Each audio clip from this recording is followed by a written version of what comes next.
सामने हुनुभयो भगवान जसै त देखेर सालले बिरले तसै त शक्ति ठुलो दारुकलाई मान्यो उसलाई साह्रै गरी त्रास पार्यो त्यो शक्ति काटी निज बाण हानी पारिदिए घायल केही नमानी छाडेर तिखा सर सैन्य छानी लग्यो विमान गई तानी तानी लागेर तिखा सर त्यो विमान कुमालेको चक्र घुमे समान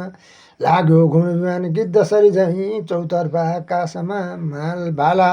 एक गर्यो प्रहार रिसले श्रीकृष्णको गाथामा भाला काटिदिएर तीक्ष्ण सरले हानि रिसाई जब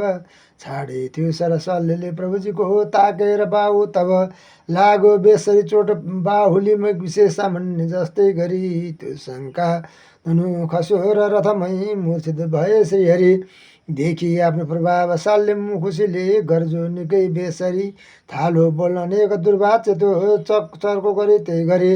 पहिले रुक्मिणीको स्वयंवर हुँदा मेरा सखा 14को रानी बन्न थिएन तयार बलले तैँले लगी थिएस डुरी मारिस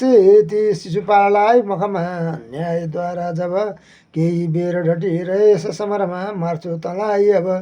भन्नुभयो हरिले त मूर्ख कसरी गर्जेर बोल्छस् किन गर्दैछस् बकवाद काल नगी चाहिँ आयो नजानिकन।